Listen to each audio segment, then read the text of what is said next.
వికారాబాద్ జిల్లా కలెక్టర్ కార్యాలయంలో జరిగిన కార్యక్రమాలలో స్పీకర్ గడ్డం ప్రసాద్ కుమార్ పాల్గొన్నారు. కలెక్టరేట్లో 35 కంప్యూటర్లతో పాటు ఇన్ఫర్మేషన్ టెక్నాలజీ ల్యాబ్, జిల్లా శిక్షణ కేంద్రాన్ని ప్రారంభించారు. అదేవిధంగా డిఆర్డీఓ సహకార ఇంద్రమ్మ మహిళా శక్తి మన దుకాణం క్యాంటీన్ను స్పీకర్ ప్రారంభోత్సవం చేశారు.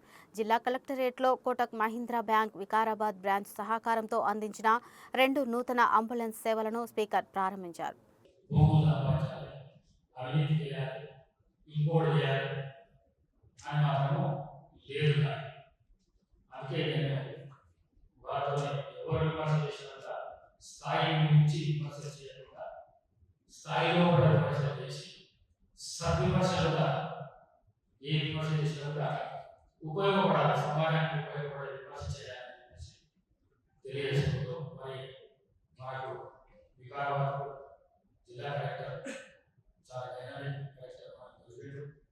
మా ప్రాంతం ముందే తాడు కానీ కారాబాద్ కానీ నది కానీ చాలా వెనుకబడే ప్రాంతాలు, గొడవలు చాలా వెనుకబడే ప్రాంతాలు.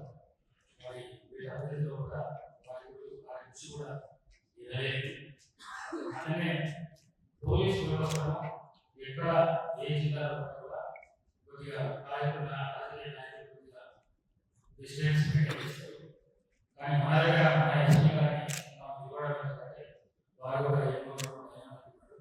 ప్రజలను ఎదుర్కొంటే పోలీస్ వ్యవస్థ నుంచి తెలిసేదానికంటే ప్రజలను జరిగినప్పుడు వారికి ఇచ్చిన సమాచారంతో వారు కూడా సంతోషపడతారు. సమాజానికి ఎక్కువ అవకాశం ఉంటుంది ఉద్దేశంతో వారిని కూడా ఎక్కువ చేసి ప్రతి ప్రోగ్రామ్ వారి ఇన్వాల్వ్మెంట్ పెట్టాలి చూసుకుంటాము. మరి మరొకసారి ఈ కాంగ్రెస్ ప్రభుత్వానికి కానీ ఈ రాష్ట్ర ముఖ్యమంత్రి రేవంత్ రెడ్డి ఆహార కృషి చేస్తున్నాడు.